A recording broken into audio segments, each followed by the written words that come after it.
Hello everyone, and thank you for tuning into the Happy Tales Pet Store YouTube channel.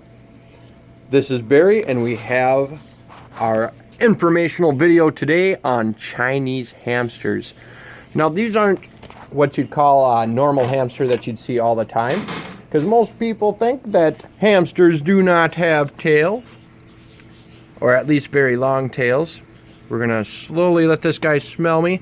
One thing, when you do approach any type of animal, don't just go and try to touch it right away, because they are scared.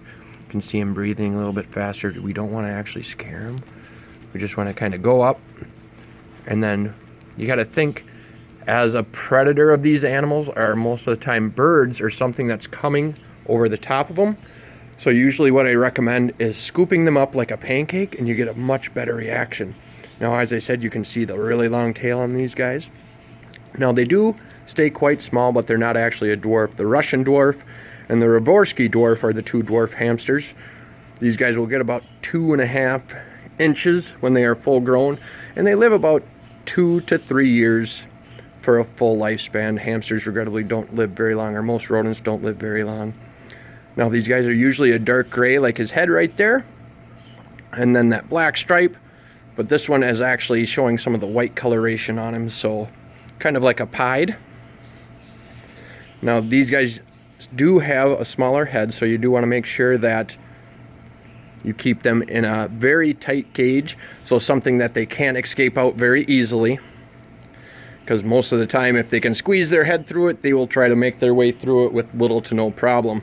Also, these guys tend not to hibernate, so you want to keep them in a warmer room so they do not get cold, because if they get cold they can start to hibernate, and it will make them slow down, they will eat less, and it can cause health issues on these. Now, a common health issue with our hamsters, we're gonna flip this guy over if we can.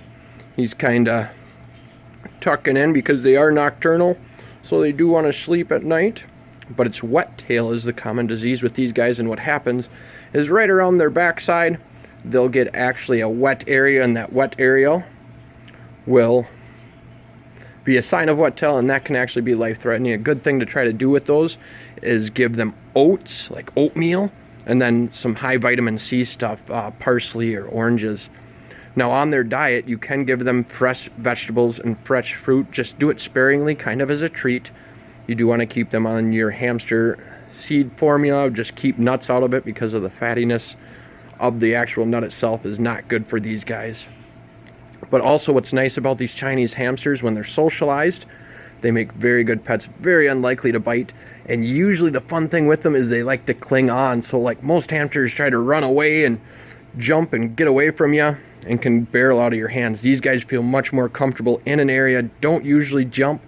And if they start to fall, they will hold on or cling right onto you. So a very good pet, or a very good starter animal for most of the people that are looking at, say, a rodent first off, because some of them can be nippy. It's coming to check out the camera full view there. Now, if you have any further questions on our Chinese hamsters, give us a call at 507-451-1458. Otherwise, you can find us on Facebook at Happy Tales Pet Store, at Bearman1983. Otherwise, send us an email at happytalespetstore@yahoo.com. But this is Barry signing out.